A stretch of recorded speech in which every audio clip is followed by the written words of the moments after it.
We're breaking down anything and everything Utica City FC related. This is the Keeper's Corner podcast with your hosts, Matt Sterling and Brandon Brooks. Let's get into it.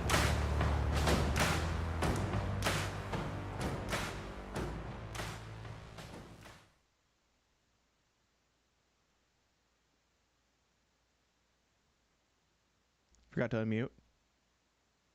You did. You sure did. You forgot to unmute. Nice job. I didn't screw it up this time.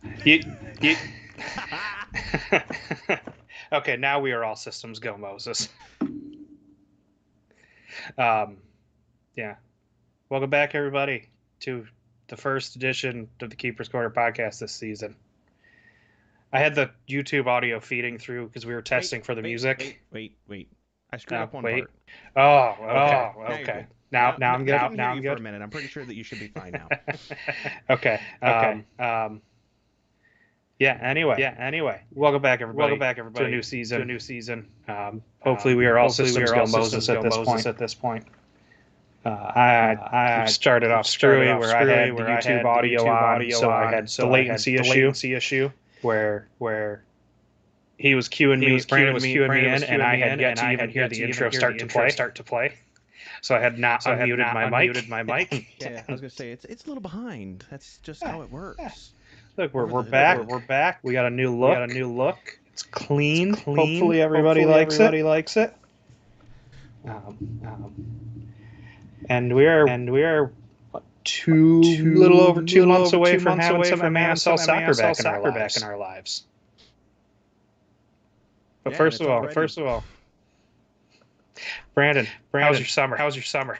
Oh, it was bright. It was hot. There wasn't much. Well, actually, it was a good bit of soccer to watch. Yeah. You know, between the King's Cup that was recent and TST and stuff like that. So, I mean, you know, as well as going to a few local outdoor things, it wasn't a bad summer. Oh, good. It's been interesting one for me. 72 closed down for those of you that I worked there. I'm over at Babes at the moment, and hoping to hear if 72 will be opening for the season here pretty soon. It'd be crazy not to. It's super convenient. It's great on game nights. Those other nights where I think the money might become an issue. Yeah, but kind of understand that. Unfortunately, those decisions are above my pay grade. But let's talk some soccer because there's a lot. And I guess we should rewind to where we left off. Never really did a free agency episode. It took a month until after the season came out to get that. And by then we were in full swing. My schedule's been fluctuating week to week, so it hasn't been like we've had a set night where we could sit down and do something. I mean, even tonight I was asked if I could come in. I was like, sorry guys, got plans. Yeah, no, he's mine tonight. You can't have him. But since we haven't talked since the season, let's congratulate Joao Savage on winning the 2024 Ron Newman Cup. Definitely was not the team I expected to win that. No, I think we were all thinking Monterey.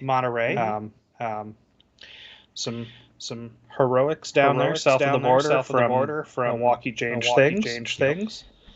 And then we were both at, I believe last time we talked, I was very much okay where if both teams lost. But I had my money on Chihuahua just because of defense. And what's that old adage about defense winning championships?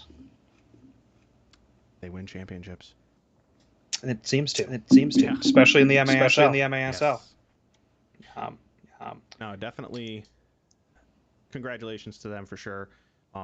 It was a great series to watch. Obviously, it's been a while, but still was a great It was a great series to watch. For some reason, my mind went back to watching them against Baltimore the season before. and just brought back a lot of memories from watching that. And it's like, 2 years in a row we're getting our finals in the same place. Yep. Back to back. So once again, the title runs through Chihuahua, and we'll see if anything can change that this year. Those small field teams seem to have quite a bit of a home field advantage, especially in the playoffs. Yeah, I mean, it complements that quick counterattack style. A smaller field, regardless of whether we like them or not, they're here, and there's not really anything that's going to be changing that anytime soon. But again, they definitely complement that quick counterplay. You screw up on a small field, they're going to let you know about it, and if they don't, they're doing something wrong. Yeah, it'll take them about 5 seconds, and the field will be switched, and good luck keeping up with it. We get our fill of that in Baltimore, and I don't need any more than that. 3 games a year is enough. But I might have just fixed the echoing. Let me know if that helps. There was echoing. Yeah, I think I know why, but it might be fixed now. We really just need to find some third party that wants to be our producer for these episodes. Well, it's one of those things of once we get it sorted, then it's okay. But yeah, it's just, there's certain sources. I think for some reason your audio I had set up differently last year, and I've done an upgrade since then. I went from Windows 10 to Windows 11. It reset all of my audio settings. So I know I'm coming through properly because I reset up all of my audio. You are fixed, I am fixed, so you got it taken care of. Whatever you did, it worked. I think I know what I need to fix, because we talked about it with the intro. Yeah. It's the same thing. Yeah. So I'll take care of it in the off time. Yeah. Great to see we have interactions in chat. How's everybody liking the new look? Tried to clean things up, tried to make it look a little more professional and less like something built, made on a computer for a very obscure forum in like 1993 internet. I thought we had a very nice aesthetic. Yeah, I wanted to brighten it up. Clean it up, I looked at the other one the other day and I was like, how did this just not give me a migraine staring at it?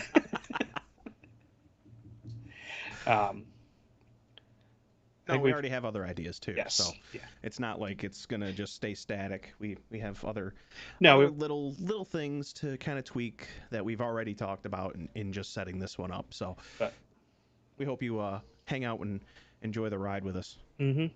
But with 2 months before the season, I'm not exactly rushing to get it fixed. No. It'll get there. It'll get there. Yeah. Bear with us. It'll get there. Then let's see. We get back on topic because tangents are kind of our thing, but they're fun. Okay, we like going on tangents. It's kind of weird places. Well, you want to know what's kind of a tangent to the MASL? The fact that you're going on a tangent when we just talked about... I was going to say the TST is kind of tangential to the MASL. Oh, I see what you did there. Yeah, see? Call me Weird Al in the White and Nerdy music video because I'm on my Segway. There would have been an easier joke there about Paul Blart, but I don't like those movies as much as I like White and Nerdy. Fair. TST 2024. Huge success for the MASL, and also I would say a huge failure at the same time.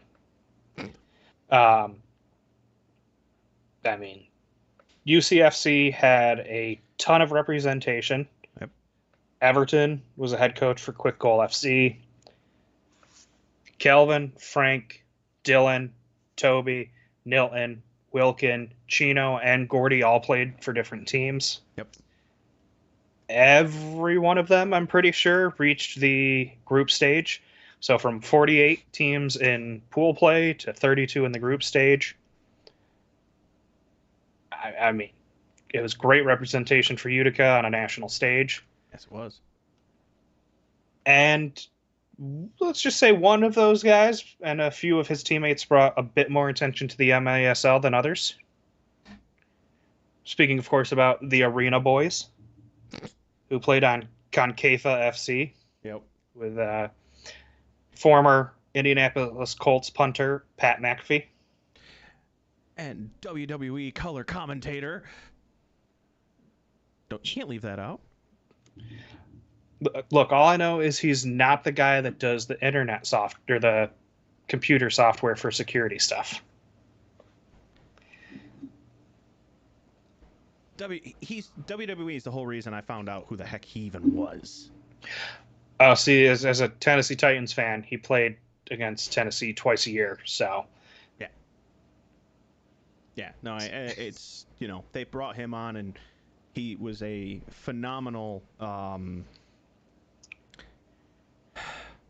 he was a phenomenal person on there, a personality. He was a great personality to be doing commentary on there. I mean, it's very much brought life to that commentary.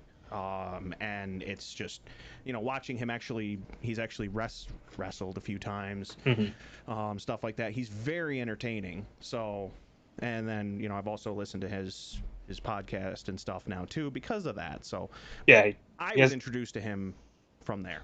He has a show on ESPN. He's very dude bro. Which is probably why his team, Concaifa FC, was sponsored by Dude Wipes. And had a bunch of dude bros from the MASL with Gordy Steph, who by the end of that was going by Meat because that man needs another nickname. Reggett, Huffman, and Mario Alvarez were also on the team. Every one of them doing their best. And for a while, they were the talk of TST. Yeah, they really were. And I mean, every social media from MASL was kind of like, hey, Pat, you want to come to a game this year? Come on, Pat. Which would be great to get eyes on the league. I hope when it picks back up, he'll talk about it, having played with these guys, had a chance to bond with them. As all these pro athletes know, there's nothing like going out there competing with your guys, the blood, sweat, and tears. Yep. Yeah, I would love to see, that would really bring some. It would bring some attention to the league. Yeah. That's what it sorely needs. I mean, anyone who I've talked to, I would say 95% of them that have heard of it and that have been introduced to it, have then gone on to watch it with or without me. Mm-hmm. And, it's just getting that initial exposure because people are like, indoor soccer, what is that? What even is that? And it's like, you basically just give them the elevator spiel of soccer in a hockey rink with the same sort of play style, and that gets them in a little bit, and then they watch a game, done. Yeah, it's hockey soccer with like 14 goals a game. Yeah. Great. Cool. Sign me up every day. And it wasn't just a story about the Arena Boys at TST. I mean, that the MASL in total had something like 100 different players represented. I believe every team had representatives there. 22 of the 48 teams in the men's bracket featured MASL talent. Mm-hmm. Just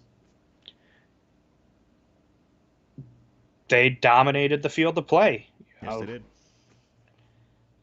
7 of 8 quarterfinalists carried MASL players, and then 3 of the 4 semifinalists.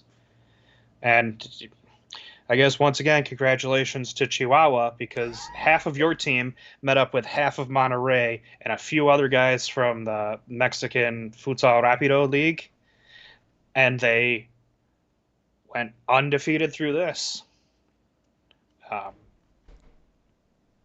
Yes, as La Bombonera. Yep. absolutely crushed it. Yeah. Yeah, it wasn't even, if I'm remembering right, not looking it up or anything like that.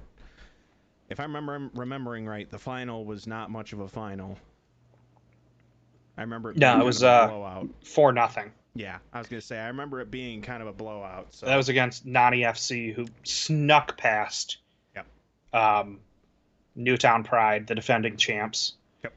With one of those goal time, that final goal time goal to make it 2-1, and then lost like 4-0 in the final. Yeah, it just got decimated. To address check, Julie, I don't know. I'm just going off of the website for Kelvin. It says that he played for Desimpedidos. I did see he played for them in 2023. Maybe he just didn't play this year. Yeah. But the league website listed him as playing, so that's kind of... Yeah, because he scored the $1 million goal for TS for 2023. 2023, yeah, yes. For Newtown. Mm-hmm. So maybe he signed up with Desimpedidos and then couldn't play for some reason. Who knows? The man's all over the world playing mini football. Yeah. And then Tyler, we will be getting to that a bit later.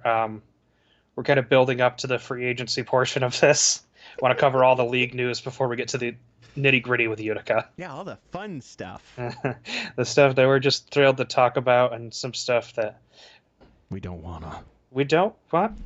Well, it's not so much that we don't want to. It's that we're not excited about the fact that we have to. Yeah. You know, we got to go get the stick and just say, hey, you going to do something? Please? It was what it was. Yeah. We'll get there. We will absolutely get there. Let's wrap it up on TST, though. $1 million in the pockets for the players south of the border. Yep. They're having a good year. Yeah, the MASL did cover this. You had Philly Panda and the Doctor talking about it, doing a daily recap. Yep.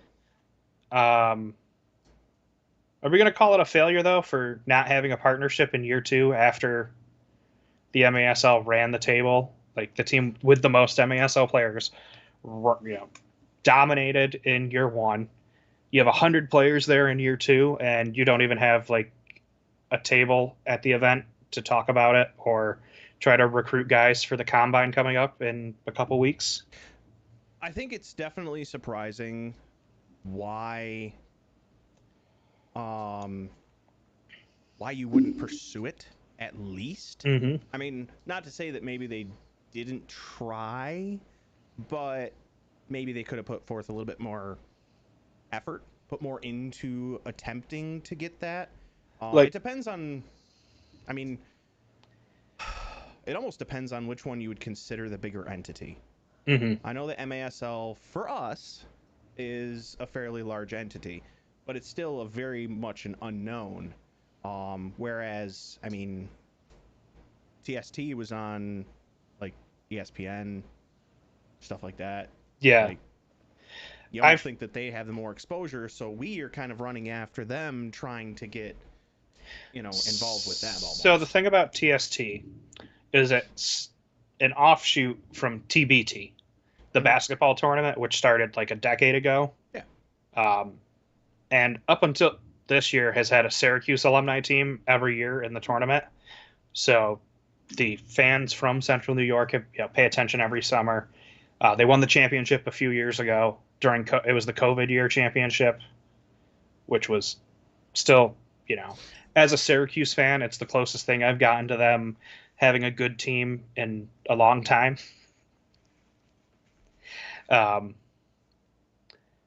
So they already had that partnership with ESPN through TBT. Okay. And I forget who was talking about it. One of the people on either social media or one of the MASL adjacent YouTube shows or something said that the league basically didn't expect TST to get as big as it has. And I'm pretty sure soccer is still the fastest growing sport in America. And you already have a partnership with ESPN in place in year one of the tournament. Yeah. And now it's year two, and you didn't get on that boat. That's missed opportunity on my part, or in my opinion. It's not. I feel like soccer is not only the fastest growing sport in America; it's also one of the most I don't want to say underappreciated, but not unexpected, but it's the most, I keep wanting to say like not underwhelming, but just it's disrespected. You could say that. It's disrespected. It's not held anywhere near as it's not anywhere near as regarded as like American football. Yeah. Because that's like the sport of America.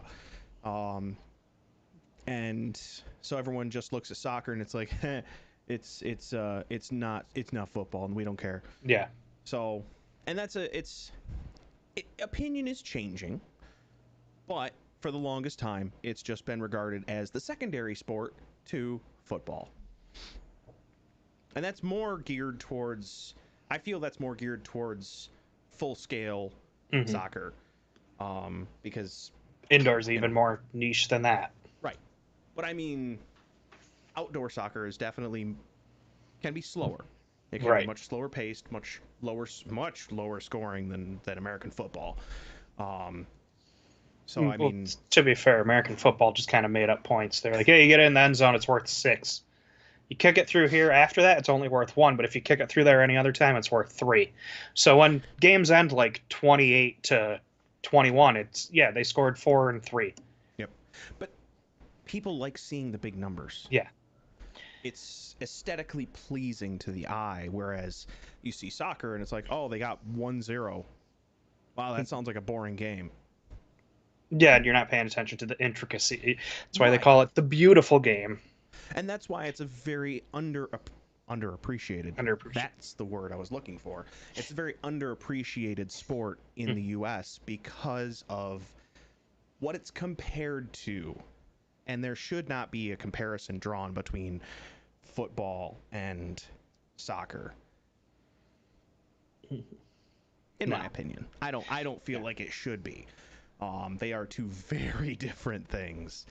I don't know. I tried to understand rugby scoring, and that threw me for a loop because my Irish friends had me watch the World Tournament there, and very enjoyable. I loved it, but trying to understand, okay, how did they get possession? How did they get points? Why did they get that many? What? I tried to understand, like, years and years ago, when I was a teenager, I picked up a rugby game for the PS2 from GameStop because it was used in like buy one get one free sale kind of thing, and we tried to play it, and it was like that was it Tecmo Bowl or whatever with Bo Jackson where no one could catch him, because I ran my guy from one end of the field to the other and back like 3 times, and I couldn't score because I didn't know that you had to take a knee in the end zone. So I got tackled in the end zone finally, and I'm like, how does that count? What just happened? All right. Bring us back. Bringing it back. So yeah, failure on the league not to partner. It's not all on the league. Part of it is on TST, because we do know that Philly, Panda, and the Doctor tried. They applied to be commentators there, and they chose other people that know absolutely nothing about a quarter of the players in their tournament and refer to Frank Tayu as Frank the Tank, like the Will Ferrell character from Old School. Yeah. Put some respect on his name. That is the King. That'd be like having, I don't know, someone who's only watched curling for a sport do commentary on NBA and then see LeBron and be like, yeah, it's LeBron. I'm gonna call him Ron because it's shorter.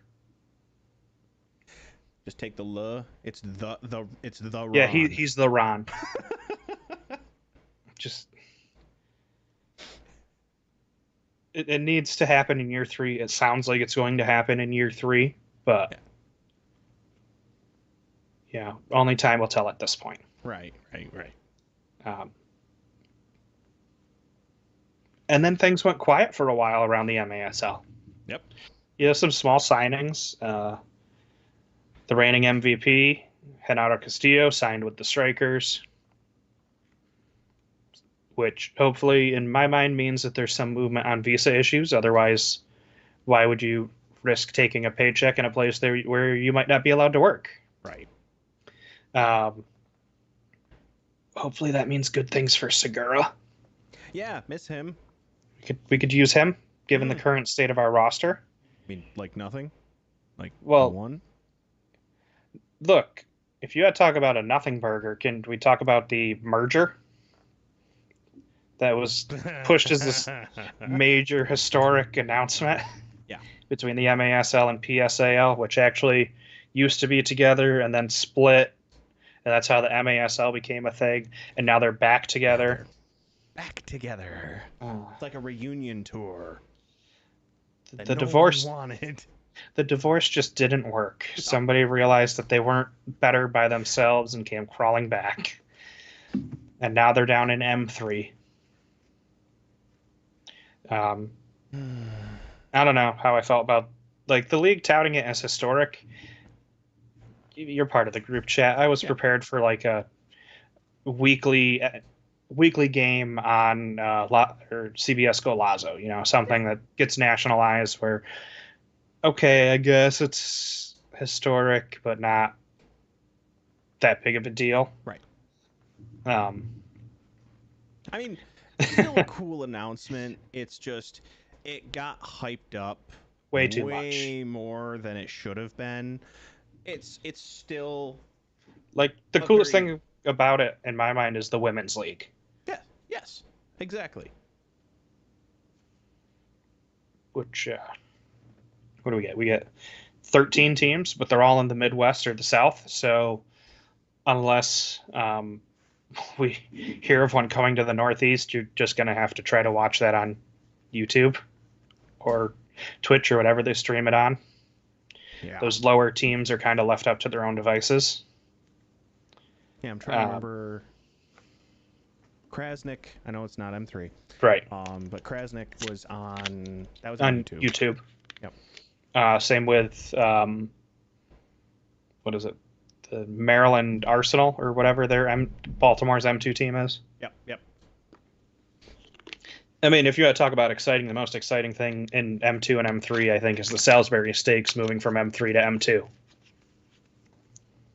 I love that name. That's such a great name. So great. That is a fantastic name. I wholeheartedly support that name. So I guess, in a way, it's a historic announcement. Doesn't really mean much overall, especially in our area. Hopefully we'll have some teams introducing women's teams. But considering how hard it was to get people to go to the M2 games, which even though they were directly after M1, might be tough to get people to go. Here's what they need to do. Number one, sell ticket bundles. Mm-hmm. Be like, hey, if you buy a ticket to the Utica game, UCFC game, you get it for the extra ticket for $1. You get the ticket, each additional, every ticket for whatchamacallit is $1. Something like that. Yeah. Just make a deal out of it. Maybe not every game, but it'll pull people in if you bring it out there periodically. Tyler, no. So no, Utica will not face any new teams. M1 is still a 13-team league. Yep. All that's happened is M3 has gone up to 21 teams now. Yeah. It's basically they reinforced the quote unquote farm league, yeah, if you will, of the MASL. Which only works if players are then, getting scouted and moving up. It's kind of why the USA soccer pyramid doesn't really work, because there's not. Right. They're not. It's not like baseball or the NBA where teams, or hockey, where the AHL team is affiliated with an NHL team.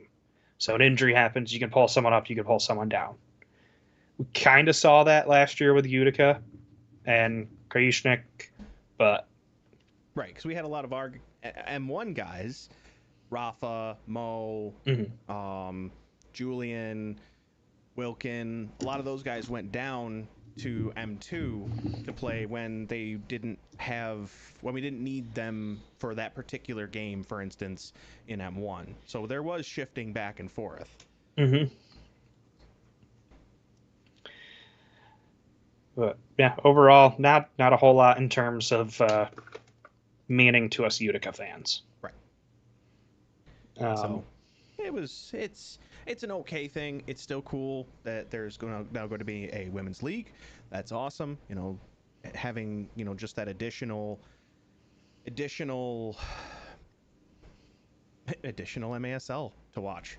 Like it's going to be difficult, I think, to bring people in initially, because it's not like the equivalent of the M1 league. But it's still a cool addition to have and to be able to watch. And who knows, it may end up being, there may be some games that are potentially more exciting. Who knows? Oh, absolutely. I was only half listening while I was at work when the King's Cup was going on, but it sounded like the one women's goalkeeper that was playing in that was something worth keeping an eye on if this MASLW does start to take off. Yep. I guess that brings us to the last thing and the main thing that we need to talk about, which is the free agency period, which started at the end of May, and it's still going on, and there's still 2 more months of it. Technically it goes all season long, because if you're out of contract, you're out of contract until you get a contract. But don't make me get my stick. Gonna poke him. I'm gonna poke him. So let's clear the air. First things first. Utica has 15 free agents, and no one has been re-signed. I was like, can I say it? Can I say it? Yeah. We ain't signed. Yeah. That's basically it. There's no better way to put it. There isn't. There's been no announcements. There's been no confirmed there's been no confirmed signings, anything like that. Like, nothing. we don't have anything.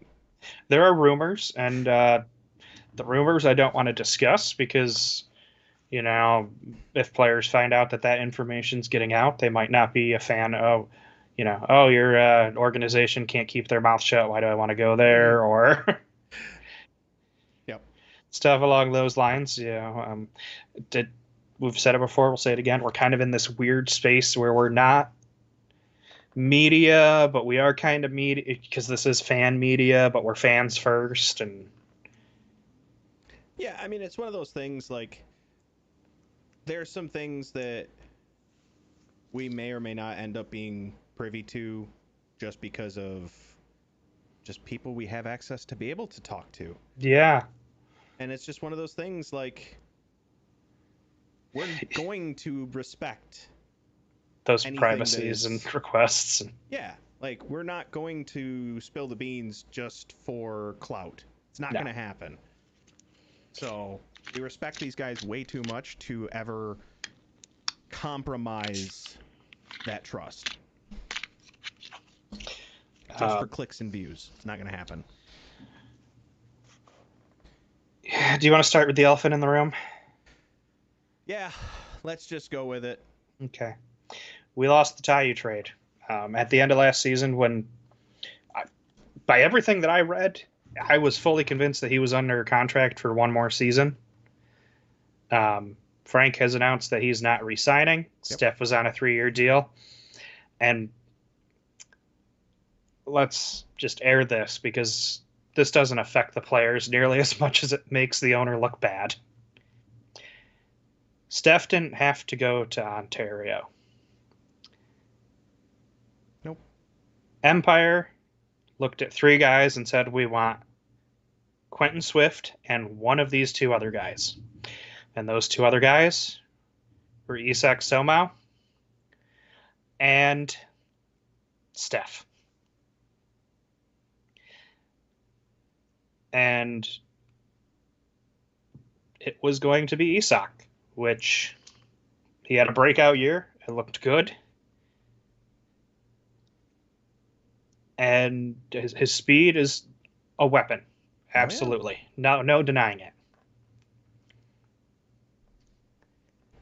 But what did we need more last season? What could we have used a big-bodied defender with a cannon for a left foot capable of scoring? And, you know, maybe his personality is an issue, but... what are you talking about?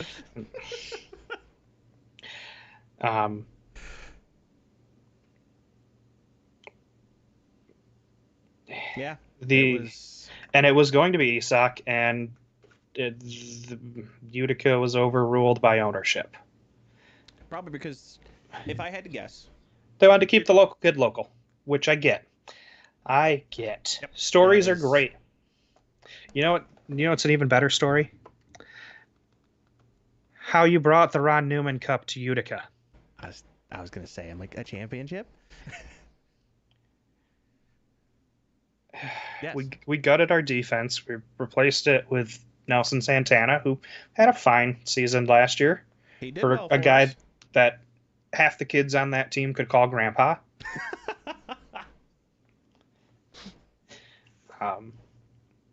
He embraced the hate, and I think Utica came to actually like him.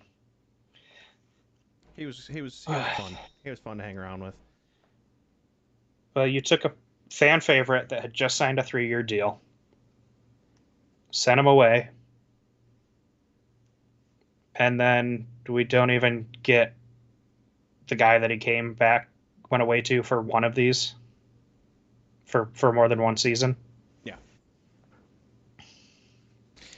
Yeah, it doesn't look good. It really does not look good when, you know, you go and, yes, you did acquire one of the greats of the league. Who's considered one of the greats of the league. You did acquire him. You really should have done what you could to hold on to him, because now you just look like. And, you know, we don't know if he just, you know, we know he wasn't a fan of the cold. Maybe he didn't want to be here. I've heard that he wants to play with his brother again. Mm-hmm. This team needs defense. But I would have liked an Uzi. Yeah, I would have really liked to, you know, be able to pull in. I've been saying that for, well, probably since last season. If I went back, I'm sure I've at least talked about it a couple times. Like, we need to get Uzi up here if we wanted to retain him. And the fact that we didn't. Brandon, you want to turn your mic up? Yeah, I don't know why that is. Turn it up. Oh, God. Oh, now there's... All right, I turned it up. Okay, I turned you down because I had you turned up, so it was good on my end. Yeah. No, I turned it up. I'm okay. Peeking more in the chat to see if.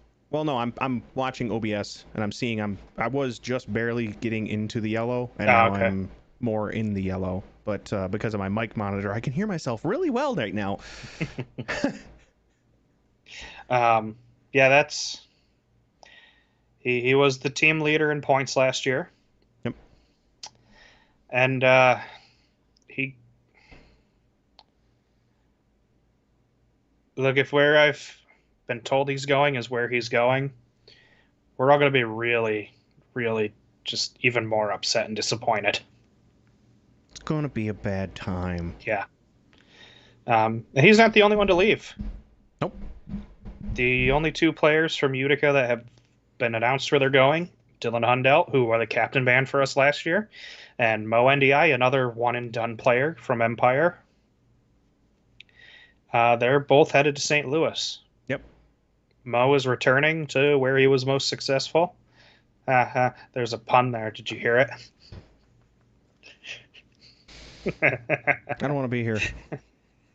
I want to go home. Oh, wait. I already am. And Hundelt returns home. And the irony to Hundelt is we were visiting Kate's family in St. Charles, which is where the family arena is and the St. Louis Ambush play. Mm-hmm. And the day that was announced, I was wearing Utica City gear. Ouch. To a St. Louis Cardinals game. The announcement came while I was less than 10 miles from the arena.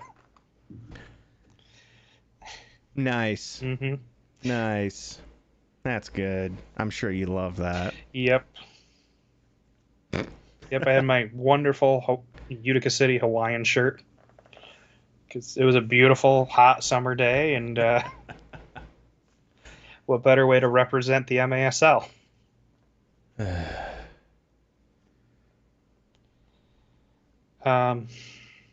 unfortunate. What are you gonna do? I don't. Everything we've heard about St. Louis over the past couple years is not great. So it worries me that Dylan's from there. I get that. Yeah. But it worries me that even Mo is going back there.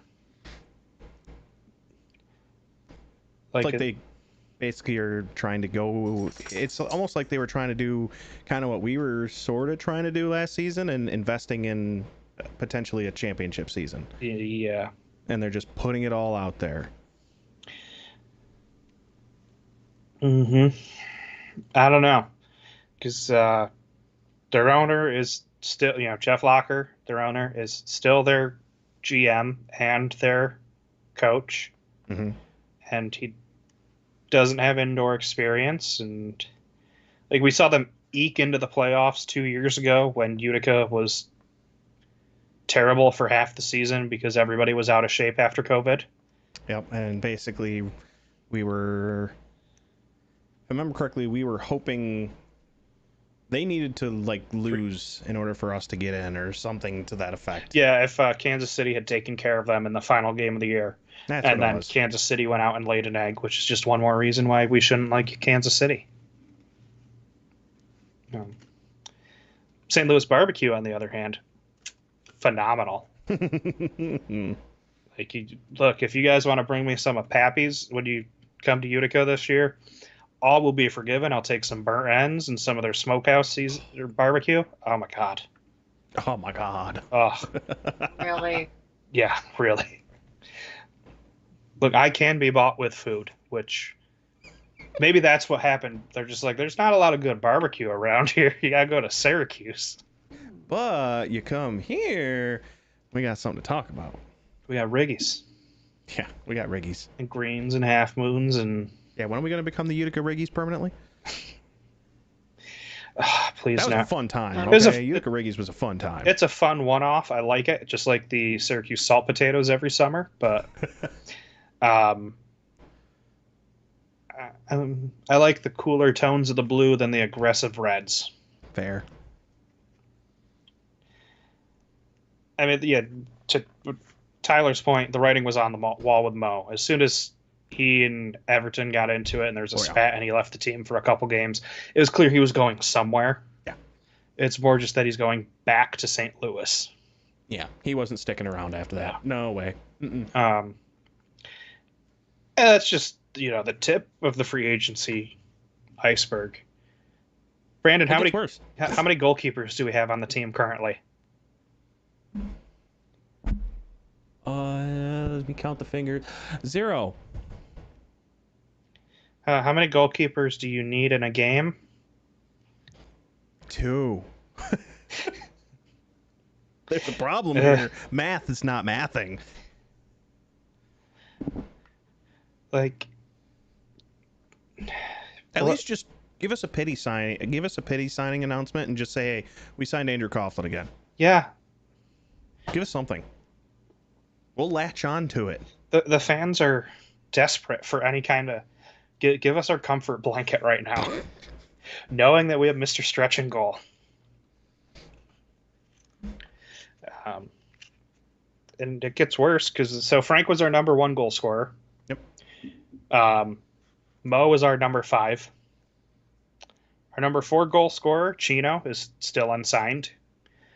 Taylor Walter Bond, who had his best season in years, other than the fact that he missed a good chunk of it as a new father, which, hopefully, if he comes back this year, he would be there for the whole season. But he's still unsigned. I think he was like 6 on the team in scoring. Yeah. He was up there, and that was, even missing time. He was still up there.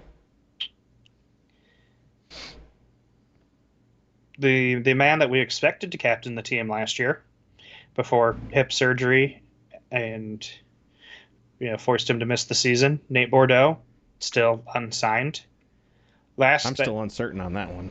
Last I'd seen from him was that he was going to be back this year, but who knows? I mean, it's starting to feel like we might have a full changing of the guard. We were talking last year about how few of the original Utica City guys from 2018 are still here, and they're getting thinner and thinner as we go down this list. Yeah, it's like, what are we going to have by the end of this? I mean, in all honesty, it's not looking great.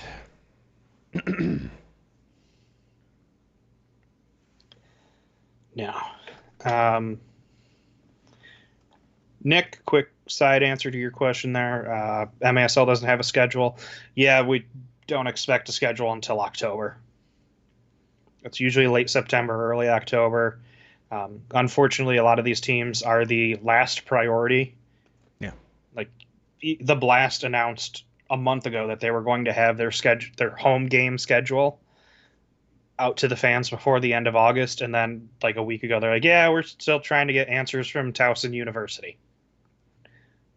The reason that the whole season went an extra week last year is because Baltimore couldn't get enough home dates. Yep. So gotta love making special exceptions for the tiny field. That's why they were going to have the outdoor game last year, is because they couldn't get enough.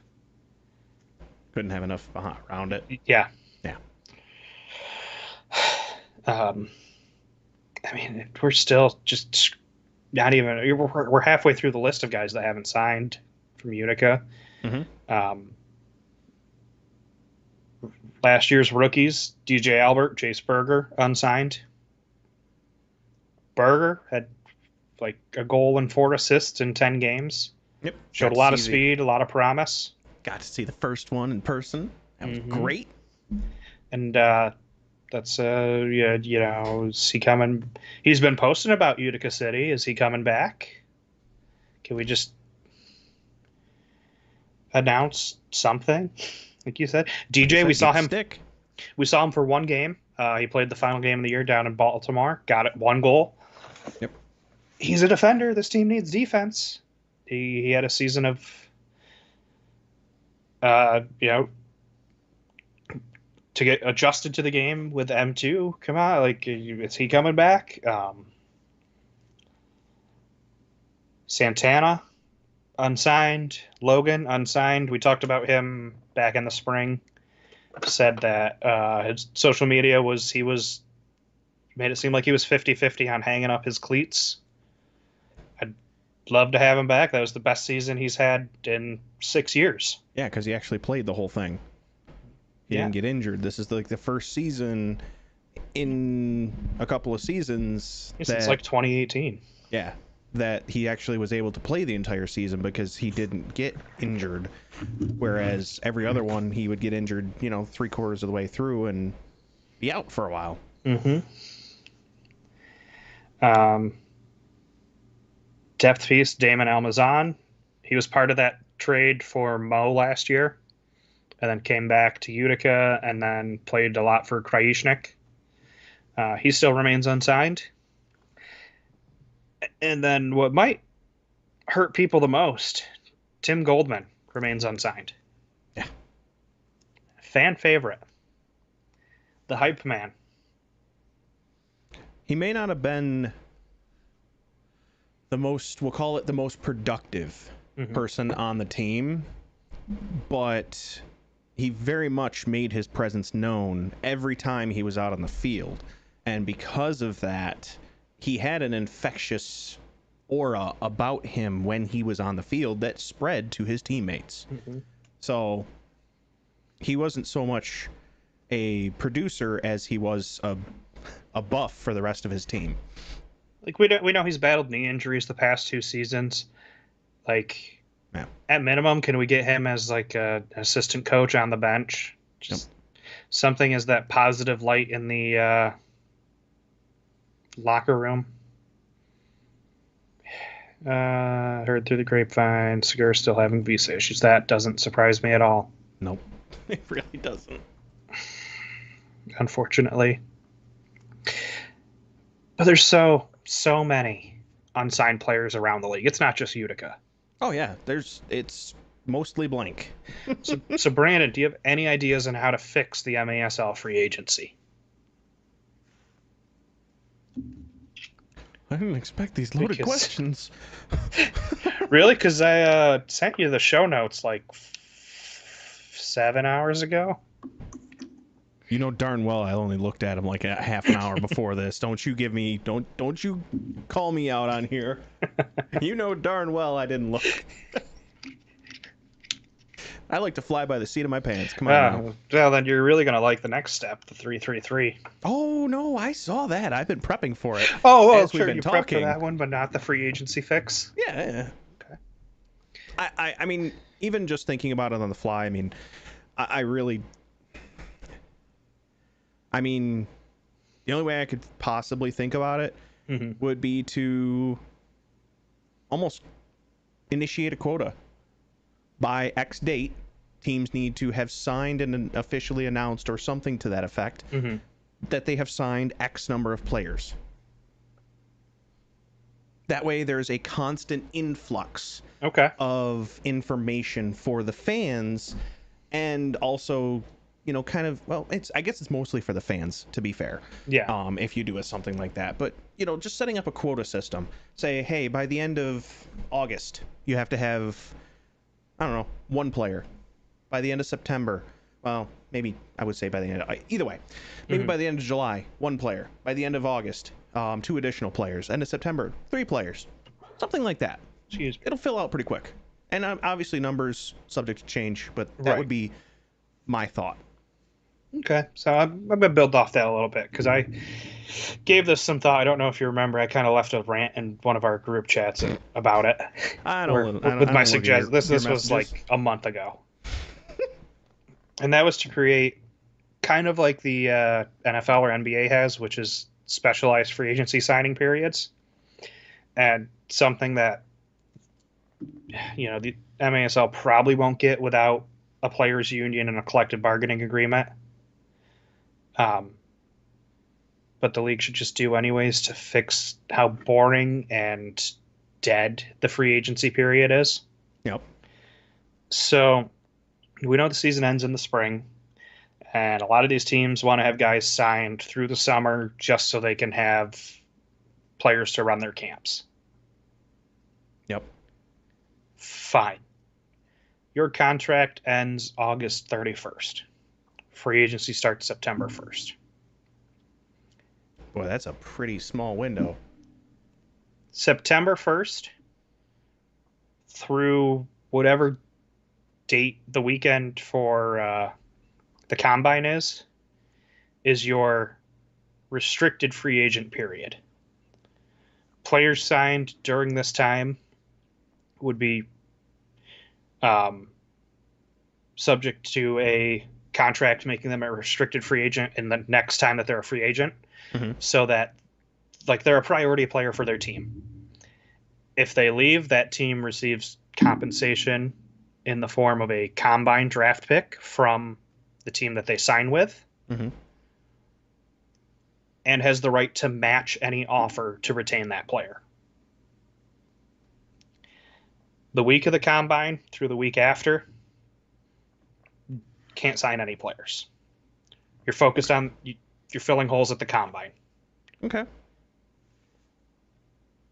The end of that week after, unrestricted free agent. So any player that signs in that window, the last guys that you're signing to flesh out your roster, when their contract's up, they're free to sign anywhere. There's no penalty against the teams that sign them. It's going to make teams want to sign guys earlier because, hey, if this guy walks in free agency, he outperforms his contract here, someone else is willing to pay him more, we're at least going to get a draft pick for him. And whether that's either the college draft or the combine draft, whatever. And it also gives teams the ability to say, all right, we'll let this guy explore free agency, and then he can come back with anything he gets, and we have a right to match it. And if we match it, he stays. Okay. All right. I can see that. I think it accomplishes two things. We get rid of the summer's still dead period. We don't have news outside of like TST and these other weekend tournaments that pop up for money. But when free agency starts, there should be more of a frenzy to get the players. Yes. It would make it more of a priority to go get these guys before they go elsewhere. Yeah. Or bring these guys in and, someone that's signing Frank Taiu isn't going to be worried about losing a draft pick because, hey, we've got Frank Taiu on our team. Right. That's my idea.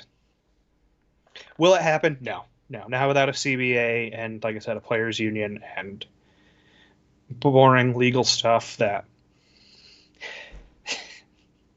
a lot of moving parts that would need to happen and that would need to come through in order to make that happen. But would it benefit the league? Oh yeah. You have everybody talking about, instead of just being like, hey, remember this thing that happened in the 1970s when 20,000 people would go to games, and most of the people that follow the sport these days go, no, I wasn't born yet. Yeah. I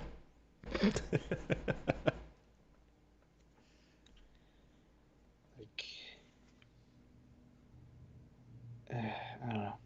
But like I said, those are my ideas. Yeah, I mean, it's a couple of thoughts. I mean, it gives the teams their players through the summer for their stuff, their camps and everything for the youth, and then hopefully it incentivizes teams to be more active.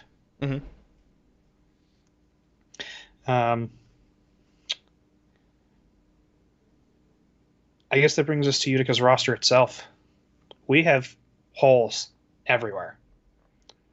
I mean, from the fact that there's no goalkeeper to two of our top 5 scorers leaving to our defense basically just being the prayers of a child. So, Brandon, we have one defender. Out of our free agents that have not signed or announced that they're going elsewhere, who are your top 3 to retain? Well, I'm just going to start with an easy one. Andrew Coughlin. Okay. Done. I agree. He was also my number 1 choice. I mean, it would very much benefit us to have him. At minimum, like, if I had to pick, obviously, if I had to pick between the two of them, Coughlin is typically number 1 on the list, with Wilkin being a number 2. I'm not saying he's my number 2 for retention. I would love to retain him, but in fairness, there are a lot of options out there for goalkeepers. Now, whether they're free agency or whether we obtain them through other means, which is where my other pick will come back later on, that's why I'm only going with Coughlin, just to get one. Other retention, I really... You're going to be surprised. Nate Bordeaux is not on my list. There's a reason. Okay. Because he's... We don't know what his status is. We don't. We don't know where he's at physically. We don't know if he's going to be able to participate in the same capacity that he was a few years ago. So he's not on my list. Number 2 on my list is Taylor Walter-Bond. I think we need to retain him. Okay. Because he produced, as you said, he produced a lot of numbers for us in like half a season because he was gone for a good chunk of it. So I think we need to retain him. Yeah, remember that ridiculous header he had on the throw from Coughlin? Oh my! Oh, it was so good. I'm torn on the third one, and they're all defenders, believe it or not. All 3 of them. Logan, Nelly, and DJ. Okay. I am torn on all 3 of them because Logan, he performed exceptionally well last season. Yeah. You know, because he, again, was active the entire season. Nelly, he also was, for the most part, consistently good for us. Yes, he had some hiccups. They all do. And DJ, we didn't see enough of. I think he has a lot of promise, and I would love to see him on the roster. The problem is for this for this pick, I can't choose him over one of the other 2 because they are seasoned veterans. So, for the sake of keeping Utica, I probably would have to go with Logan if I had to pick one. Okay. Even though he is a bit concerning in the injury department. So that's what, 2? No, that's 3. That's all 3. Yep. That's all 3. All right, so as I already said, my number 1 to retain, Andrew Coughlin. Easy pick. Look, if you've watched the show before, you listened to our episodes when we were back as just a podcast only, which I'll have to do this and get it out as the podcast as well. We don't need to hear about your problems. I'm a big defense guy. Yep. And starts in the back at your goalkeeper. You know, he is quarterbacking the offense. Yep. And the defense. He's going to have the best view. He's setting up the walls on plays or on set pieces. You have to secure that. Yep. So easy first choice. 100%. Super easy. Number 2, we'll split hairs with you on who I want to keep on the offense, so that's Steven Fernandez. Also a very valid pick. 22 points last year. I think if you have him, Nilton, Ronnie, and Keaton all back, you still have a very potent, very fast offense.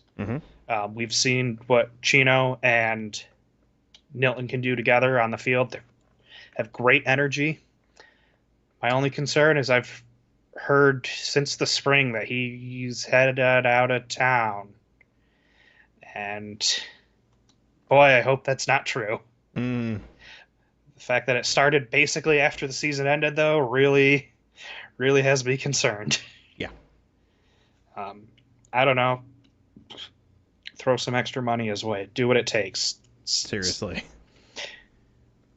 You're going to put the time and effort into developing these players. At least keep them around while they're producing. Yes.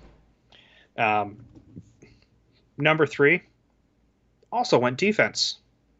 Also cheated and took 2 players instead of 3. Surprisingly, though, I didn't go with Logan just because, he's publicly said he's, like 50-50 if he's coming back. Right. And if your body's telling you that it's time, then, hey, it's time. Agreed. 100. Yeah, absolutely. 2, DJ. You spent a second-round combine pick on him last year. Yep. And Jace Berger. Both defenders. Yep.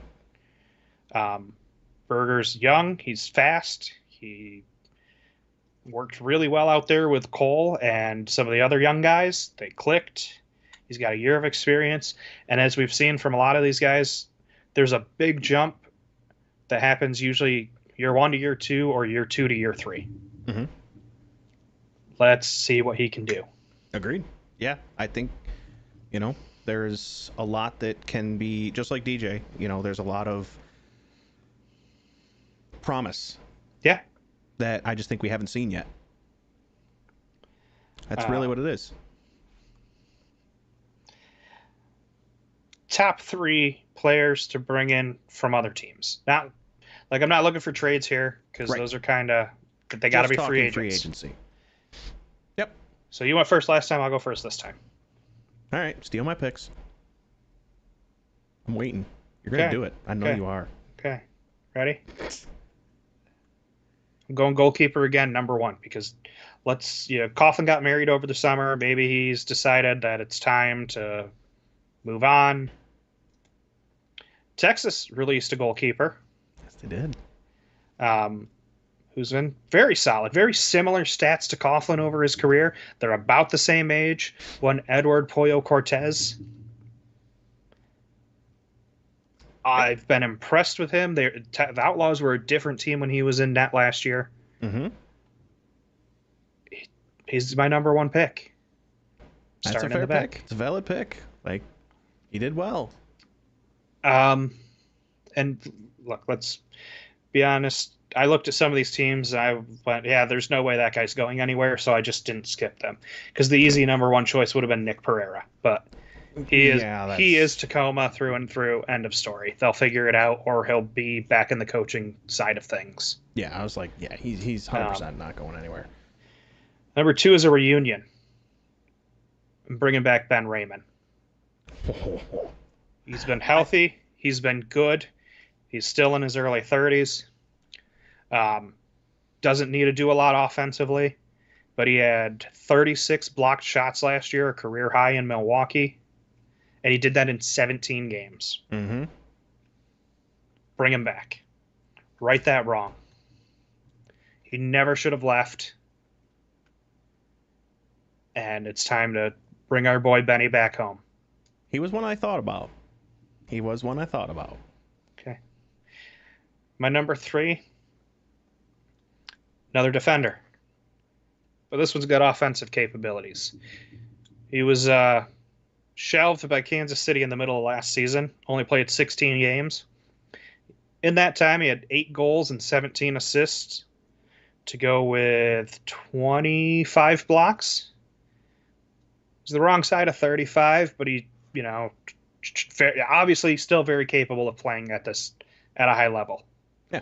Give me John Sosa. His last 3 seasons, 37 points, 34 points, and 25 points. 1.9 point per game, 1.5, and 1.6. There's your offensive ability out of the back. Yep. No, all right. Very, very solid. Yeah. Just wasn't really impressed with too many of the offensive free agents out there. At least the ones that are on the list. Yeah. Yeah, I was going to say, we only have the information that we have in front of us. Yeah. So who knows what else is really, truly out there. Mm-hmm. Yeah, because the one name I've heard Utica tied to isn't listed as a free agent, and that's why I'm very confused about it. And I don't want to bring up that player's name at all because of it. Oh, of course. Oh, yeah. That would come out as tampering. Okay. Now I'm trying to figure out what order I want to do these in. Okay. So I'm going to start with one that isn't going to happen because he's already gone. Mm-hmm. If you had asked me this a month ago, I would have gone back to my lone pick from Harrisburg, defender, Robert Williamson. I wanted him, but he's going to Milwaukee. He showed a lot of promise last year. Yes, I really wanted him. So it's really sad that he's just out of reach now. Mm-hmm. He was so close, and now he's so far. But I do have another pick from Harrisburg. Mm-hmm. Goalkeeper. Okay. He came up from Florida. Mm-hmm. Had a pretty decent season in Harrisburg with about a 70%. You just want him because he scored that goal on Andrew. No, that's not why I wanted him. I figure if he came up that far, he could come up a little bit further. I'm, of course, talking about Jorge Navarrete. As much as I like Wilkin, Wilkin's a good... He's a solid backup. He's even solid when... I mean, he was solid when we lost Coughlin due to COVID for a while. Like, what, a couple months? Like, he was solid for us. Yeah, back in 2021, 22, when they basically rotated. Yeah. So I would love to see Jorge Navarrete come up here. Okay. I think that would be a solid pickup. He is on the list. I mean... Yeah, he was playing with Orlando down in M2 last year, and I heard they're not coming back this year, so... Yep. Well, it's been confirmed that they're not coming back this year, so... So, I mean... Come up just a little bit further. Mm-hmm. We'll show you a good time. Second one. Okay. Oh boy. I know one of them that I want to say, but I'm questioning my order. Okay. So. Well, this would be number. Oh, okay, yeah, no, because Williamson's gone. So, yep. Yeah. So, I guess really my last two are bring the boys home. Both of them. We talked and this is a defender instead of if I'm not getting Williamson, bring back Togba. Okay. Bring back James Togba. I would love to see him back in Utica. You know, we've talked about it countless times now. He was decent for us when he was in Utica. He's had time in St. Louis. Bring him home. Yeah, he almost made my list. The reason I left him off was the concussions the past 2 seasons. Agreed. You know, it can definitely be... And that's less a hindering factor. That's less a I don't trust him and more of a maybe just look at the coaching side there, James, because you see it in the NFL where you get your bell rung 2 times, 3 times, and that's long-term issues. And I just don't see it stopping him. No, that's I don't see it stopping him. Too much of a competitor. Yep. But and I mean he is just shy of 30, so he's got some time. Like, so he's my number 2. And I tossed it back and forth between two other ones, both on Baltimore. Dieguez and Moy. Okay. I'm leaning more towards Moy. And the reason being is if we can get Christian back, those two worked exceptionally well together. I mean, those 3 worked exceptionally well together. The 3 of them, but if I had to pick 2, I would pick Moy and Christian. I would love to see those 2 get back together.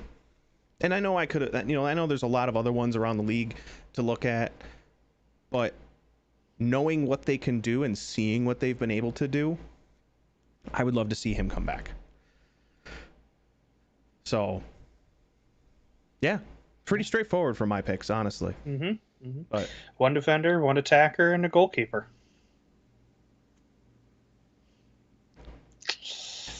Yeah. Yeah. Yeah. I know. It's wishful thinking. So the last one I have are 3 wild cards. These are, guys that you just... This is where you'd throw your Nick Pereira kind of thing. Yep. But, like, he would be the wildest of wild cards.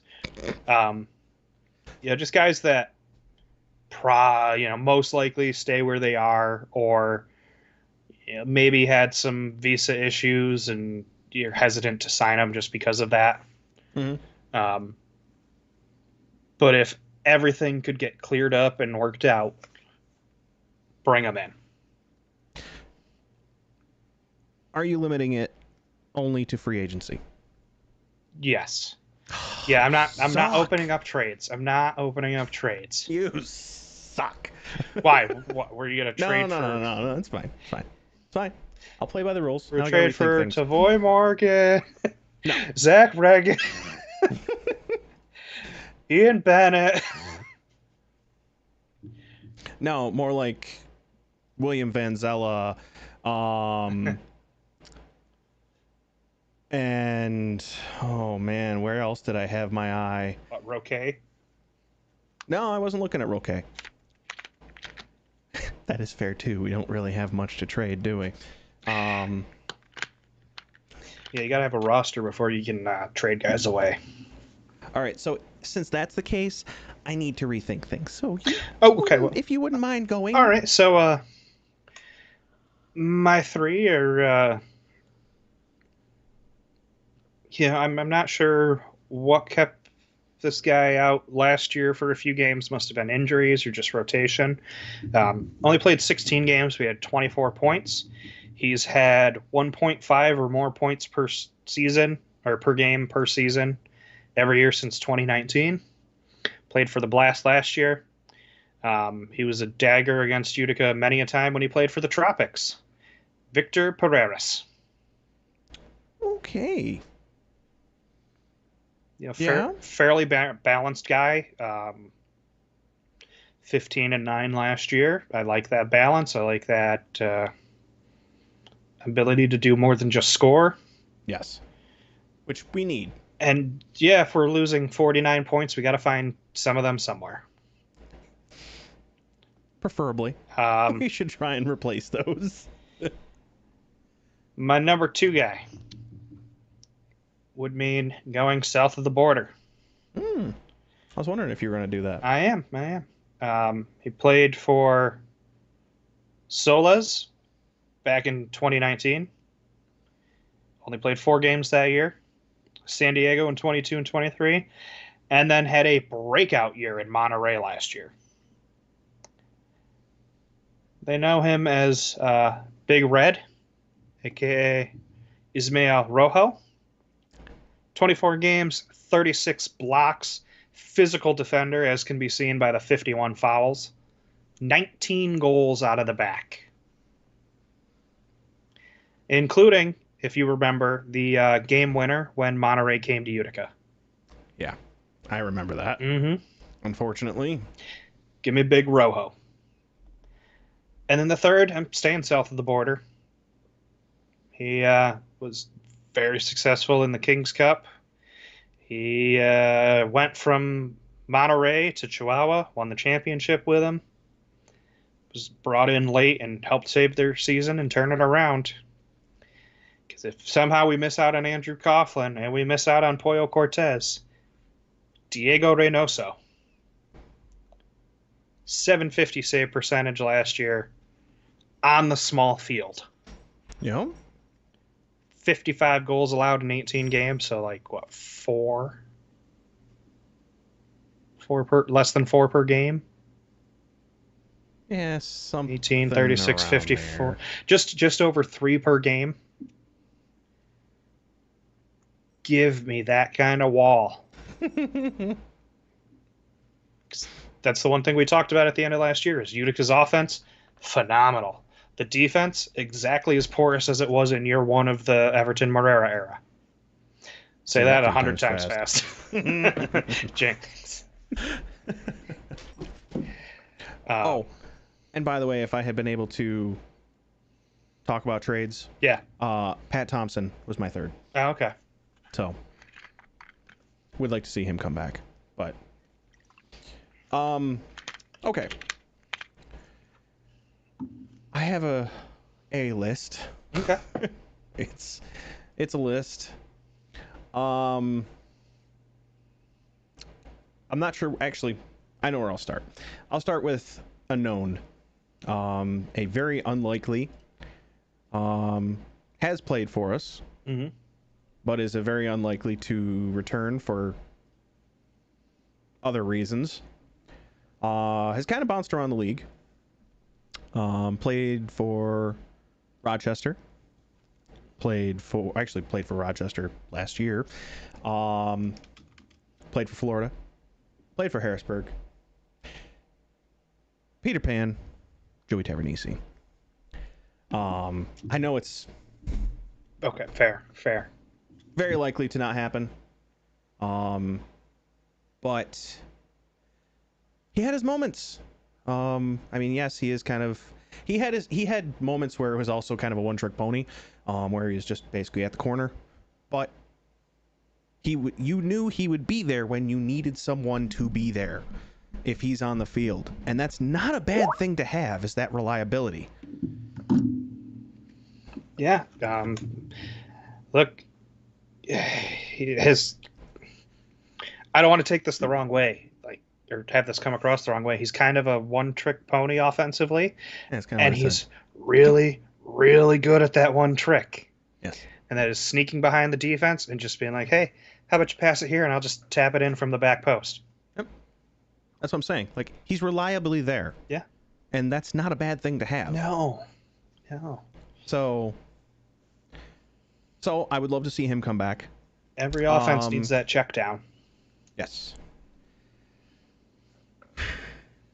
I wanted to save this one for my third, but I'm having a hard time finding a third, if I'm being completely honest with you. Yeah. That's how I ended up so far south of the border for 2 out of my 3. So I'm stalling just slightly because I'm trying to remember one other player that okay. All right. So I'm actually going to pivot. I believe this is also one that we kind of talked about, was a big shot in the dark. If we made it past this team in the playoffs, like if we knocked them out, or if they had gotten knocked out because they were having a bit of a rough streak there for a little while. Or no, that was Kansas City. Kansas City had a rough streak, not this team. I had my wires crossed. But defender, pretty decent, does well for his team. They almost made it all the way. They did technically make it to the big game. Milwaukee, that would be Marcio Leite. I thought that's where you're going with this, and yeah, no, he almost made my list. Almost. Like I said, I know we talked about him before as being a great addition to the team. Again, we were hurting for defense. We've been hurting for defense. We're potentially going to be hurting for defense again. I'm going to tell you right now, it was between him and a big shot in the dark of having Jake Schindler all season. Yeah. That was a big unit.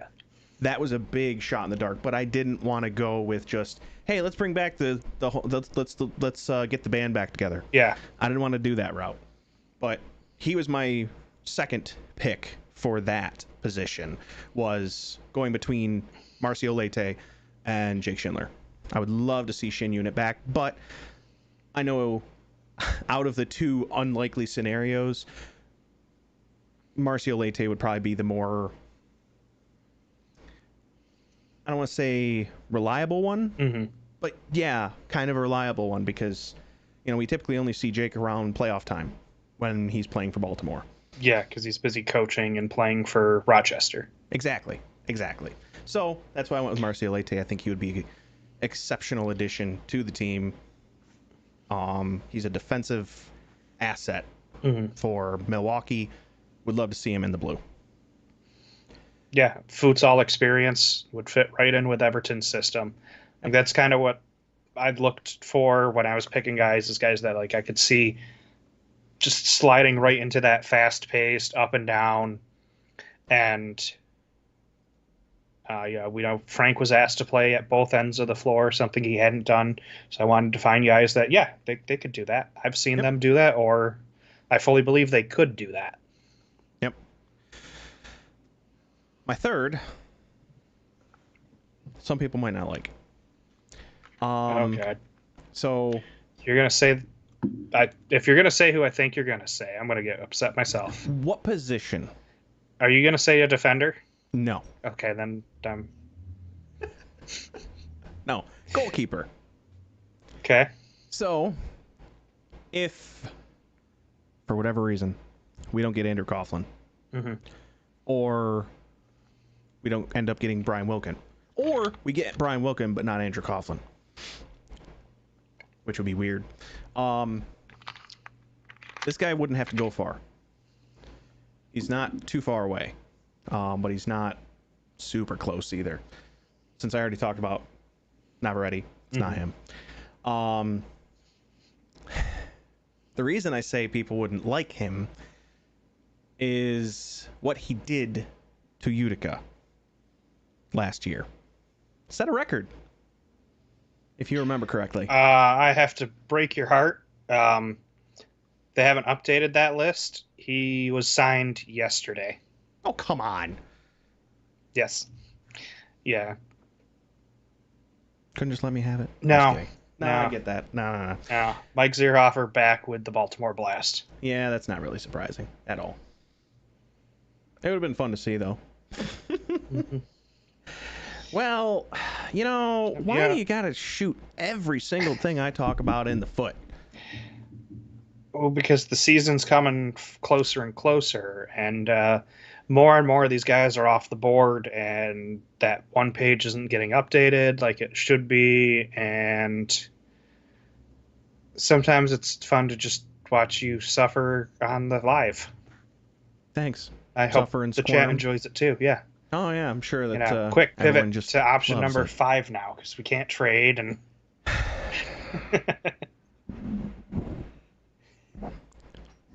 Why do you do this to me? Man, I don't friggin' know. I do it out of love. Oh, fine. I doubt it's gonna happen, but you know what? You make me lose a Tayu, give me another Tayu back. Give me Uzi anyway. Uzi can perform without. That is fair. That is long without his brother. I'm not saying Frank couldn't. Obviously, I was a big proponent for Frank last season. Everyone was, giving him crap all season long until he really started showing his stuff. I was behind him the whole way. I would be behind Uzi. Not granted, different position, defender again. Different position, different expectations. But he still was a, he could produce from the back. We saw him do some decent work down in Texas. You lose one, bring a different one in. Bring in Uzi. Since, you got to shoot my dreams down. Not that it was really a dream, but just, you got to make me change on the fly. Over and over and over again. Yep. So yes, give me Uzi. Fair. I'll take that. Fair. Jerk. I think that's a pretty fair list from us each. We've kicked some ideas around. We've talked. I guess we'll open it up, see if chat's got any last questions for us before we head our merry ways. There's at this point our shows are kind of going to be sporadic. We need a schedule. We need the combine. We'll talk about those when they come out, probably together again.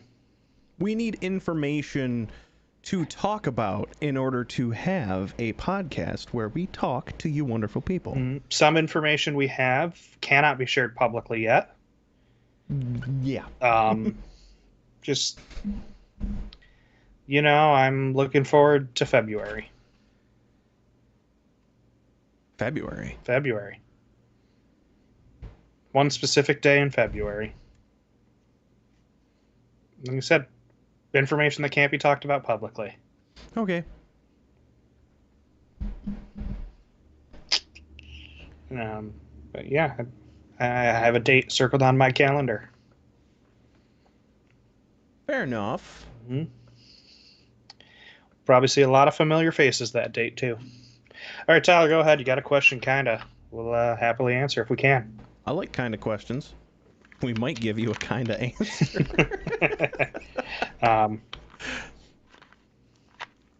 Yeah, sporadic shows. We'll do our best to keep updated, at least sharing on social media. Oh, yeah, I just saw the transaction with Zierhofer. Yep. Best way to get the crowd more engaged. Ooh. If you're talking about Utica, promote the supporter section. Make it a true supporter section. Yes.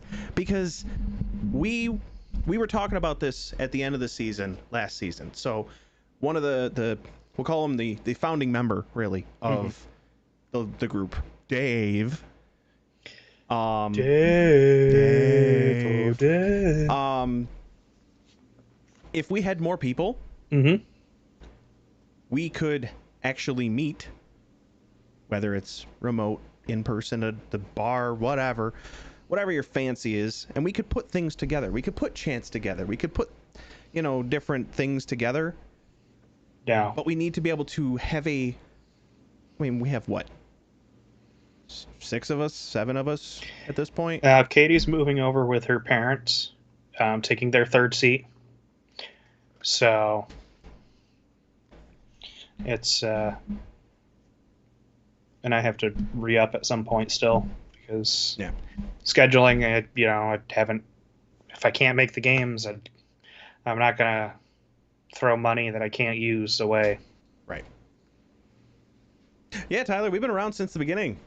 They only ran us for 1 season and then didn't really promote it the 2nd year and then left it on the website for a few years and then scrubbed it.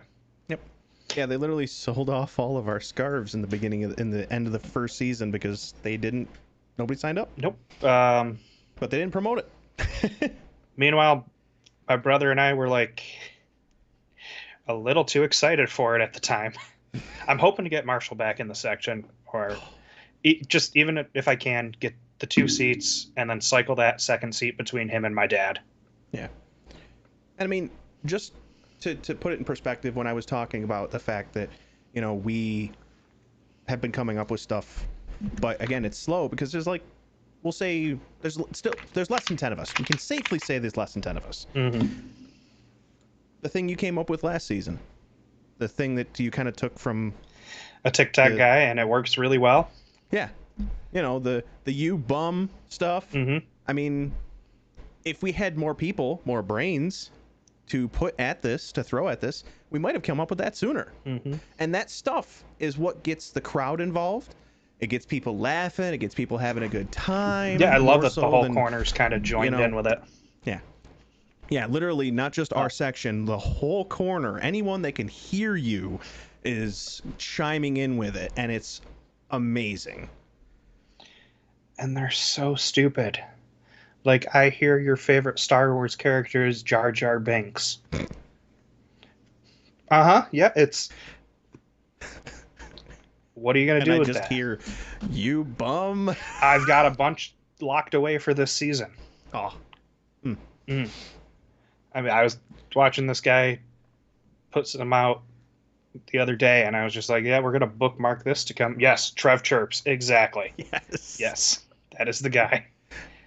He's fantastic. He's where I got the bit from. I've thrown in my own things. But it's wonderful. It's fantastic. The other thing I would say is whoever's running the in-game entertainment music chant thing through the PA needs to lay off the noise sometimes. I can make your hands clap. Not even that. I am so sick and tired of that song. The timing is so bad. Yes. Like, don't play it when our team's on defense and needs to be able to hear to communicate for who's rotating and what. You do it when our team's on offense. Or let us try and hype them up. Yeah, I mean, there have been plenty of times where the crowd's just starting to get it going, and then they're like, push the button and drown out the crowd. I kind of missed the first season where all they did was pipe in the noise from like the Premier League, so you had the dull chanting. I was totally good with that because we could shout over that. Yeah. And then you'd get like your little song here and there to fill the noise and stuff, but it was crowd volume. It's just better than the same 5 crowd engagement sounds. And you got to wonder if it's grating on the players too. Like, wow, they're piping in this song again. Yeah. They probably don't even hear it, to be honest with you. But at the same time, if they're sitting on the bench, they're just like, well, great. Yeah, they tune that out, but it's the unique things that cut through the noise that they like to hear. Yeah. That's why I take it as a badge of pride when I've been told that, hey, we can hear you on the bench. Yes. And we are nowhere near the bench. No. We are basically as far from the bench as you can pretty much get in that arena. Yeah, the only way to get further would be to go from the first row to this last row in our section. Yep. That'd be it. Yeah. And, in the first couple of years, I mean, I was coming up with different chants that I had adapted from, the revs, just other ones that I found online and tried to adapt them to our own thing. But we just never really got stuff off the ground. I'm a chicken. I don't like to start chants half the time. I usually follow this guy. That's why my voice always sounds like like I've been gargling gravel by the end of the game. Hey, I'm usually right there with you, and that's because I'm usually following when you start stuff. I'm just not a. I'm not a. Yeah, the first year I tried to do stuff like that, the more traditional, like, I was trying to do like player specific celebrations. If you remember, I'd even worked one out for Slav. Do you know how hard it is to rhyme Uba Parapovic and make that work? Well, yep. Guess what? It works to the itsy bitsy spider, because Ubi Parapovic dribbles, shoots, and scores. Yeah, I mean, what was it? There's a real generic one out there where it's like, come on, whoever, score a goal. It's really, really simple. Put the ball into the net and we'll go freaking mental, that sort of thing. Well, City fits in there really well. It's like, come on, City, score a goal. Like, just simple stuff like that. It's a traditional one. It's quick, it's easy, and you can repeat it a couple times and get the crowd going with it. But never really got off the ground. And it's just simple stuff like that. Mm. Yeah, there were a bunch of empty seats this year, Tyler. I think filling them comes down to a couple things. It's not just the beer. Like, the beer garden packs it in, and I think that creates a lot of empty looking seats. Yeah. But part of it is Sweet Caroline drawn out. Yeah, it goes a little long sometimes. Yeah. I mean, Utica City averaged more fans per game than the Utica Comets did last year. They're the really did. only team in the MASL to do that against a local AHL counterpart. That's clearly a success. It's also one of, if not the smallest market in the MASL, trying to draw in people from the Utica Rome area. And there's still a perception that it is just soccer. I would, you get the game broadcast for the Comets. They do like a game of the week or whatever on WKTV, and K-Rock does the radio broadcast. I'd love to get a few of those out there for Utica City. Yeah. It's a Sunday. Problem is, it's a Sunday afternoon. It's on Sunday afternoon.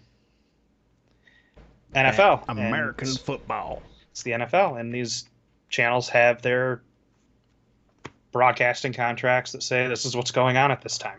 Yep. You got to watch a terrible game between the Jets and the Titans last week. That's why you have to watch Daniel Jones flop around like a dying fish out there behind the Giants' offensive line.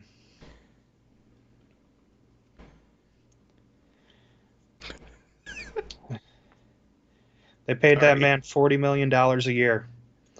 I could be as successful in the NFL. And you know what? You'd only have to pay me half of that. Yeah? Yeah. You know what? I'll take league minimum, like $500,000 or whatever. I can have a noodle arm, too. Noodle arm. Sorry to friend of the pod, Matt Huber, but... Noodle arm. Noodle arm.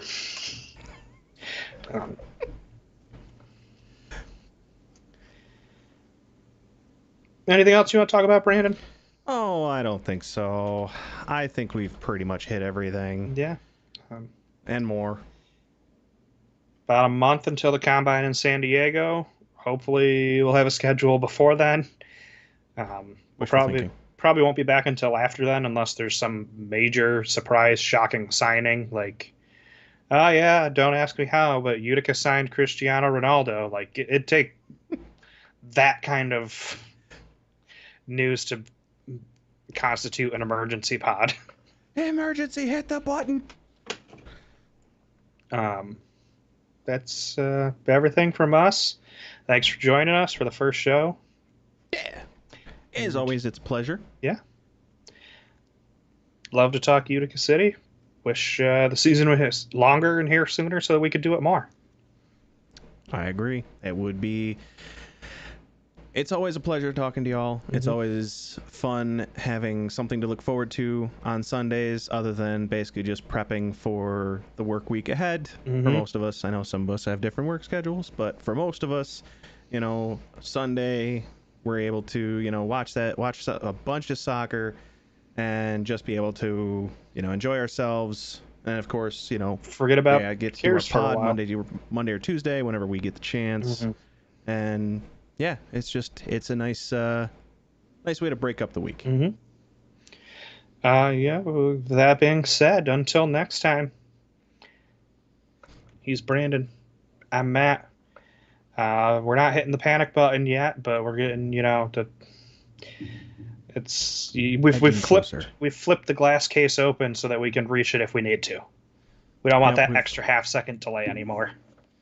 We've flipped the case open and we've got the keys out. Mm-hmm. Next is turn the key and hitting the button. Yep. We're getting there.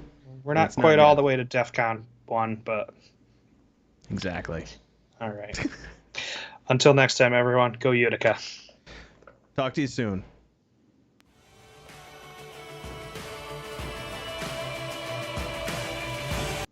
Thank you for listening to the Keeper's Corner podcast on whatever podcast app you use. Please make sure to hit that subscribe button so you never miss an episode. If you'd like to interact with us, you can find us on Facebook, Instagram, Threads, and Twitter or X, whatever you prefer to call it.